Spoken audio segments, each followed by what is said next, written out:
Volcanoes are scary. We all know that.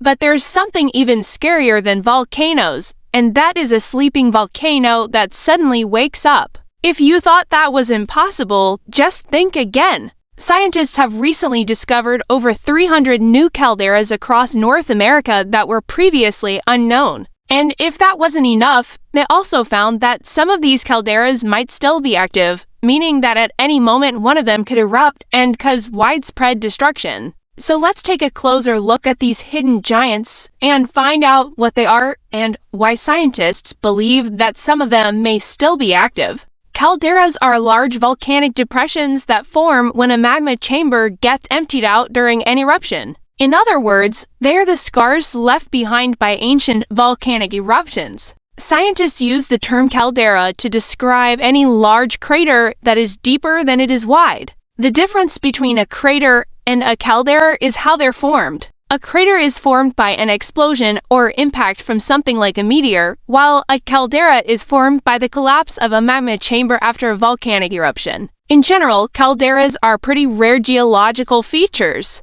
There are only about 200 of them in the world, but their size is really impressive. They can range in size from a few miles to tens of miles across, and they can be hundreds of feet deep. One of the most famous calderas in the world is the Yellowstone caldera, which is home to the Yellowstone supervolcano. The Yellowstone caldera is about 45 by 28 miles wide, and it contains the town of West Yellowstone, Montana, and part of Yellowstone National Park. It's also one of the largest active volcanic systems in the world. So now you know what a caldera is, but what makes them so dangerous? Well, it's the fact that they can be home to some of the world's most powerful volcanoes. For example, Mount Vesuvius, which famously destroyed the Roman city of Pompeii, is located in a caldera. And the 1980 eruption of Mount St. Helens in Washington State, USA, which was one of the deadliest eruptions in U.S. history,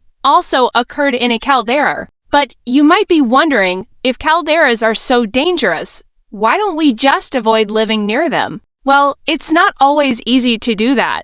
For example, many of the world's major cities are located near calderas. For example, Naples, Italy, where Mount Vesuvius is located, is home to over 4 million people. And Mexico City, which sits at the edge of the Toluca Lake caldera, is home to over 20 million people. As for the recent discovery of over 300 new calderas across North America, it's important to note that this isn't actually a new discovery. It's more like a rediscovery because some of these calderas were actually known to Native Americans long before European settlers arrived on the continent. The problem is that most European settlers didn't even realize that these depressions in the land were actually calderas. They just saw them as lakes or other geographical features. The good news is that most of these calderas are probably not dangerous. In fact, scientists say that only a very small number of them still pose a risk of eruption.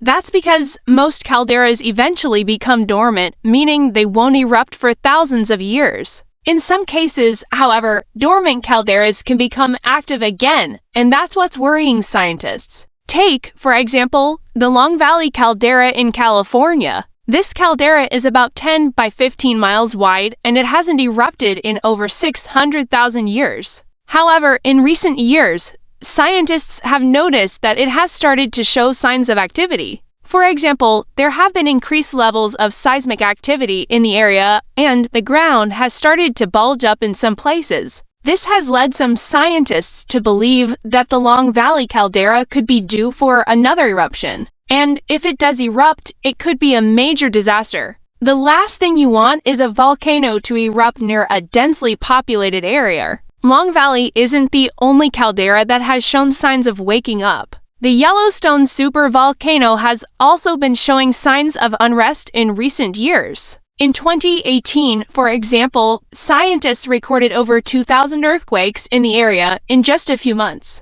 While this level of activity is normal for Yellowstone, it's still worth keeping an eye on just in case things start to get out of hand. Now, you might be wondering why scientists are so worried about these calderas erupting. After all, even if they do erupt, it will probably only happen once every few thousand years, right? Well, yes, but the problem is that we don't always know when the next eruption is going to happen. For example, the 1980 eruption of Mount St. Helens caught scientists off guard. They had no idea it was going to happen until it was too late. And that's why it's so important for us to study calderas and try to predict when they might erupt. One way that scientists are able to study calderas is by using remote sensing techniques. This includes using satellites to measure changes in the shape and size of a caldera over time. Satellites can also be used to monitor changes in vegetation in the area around a caldera.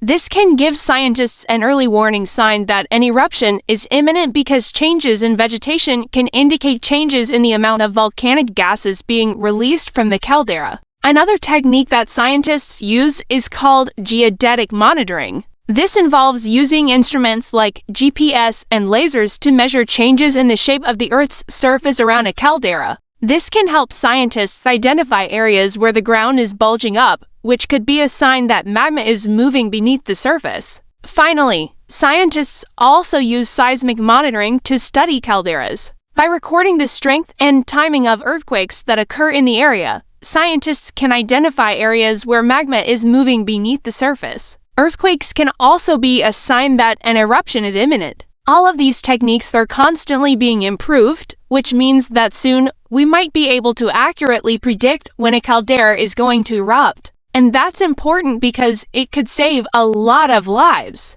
If we know an eruption is coming, we can evacuate the surrounding area and hopefully avoid the worst of the disaster. But what would happen if a major caldera did erupt today? Let's take the Yellowstone supervolcano as an example. If Yellowstone erupted today, it would be a major disaster. The good news is that it's unlikely to happen anytime soon. According to the United States Geological Survey, Yellowstone is monitored constantly and there is no evidence that an eruption is imminent. However, if it did erupt, it would be catastrophic. The immediate area around Yellowstone would be destroyed and ash would blanket much of the western United States. The ash would cause widespread crop failure and respiratory problems, and the economic impact would be devastating. In short, if Yellowstone erupted today, it would be a major disaster. But don't worry, it's not likely to happen anytime soon. Just make sure you stay away from any newly active calderas if you don't want to be caught up in a volcanic eruption.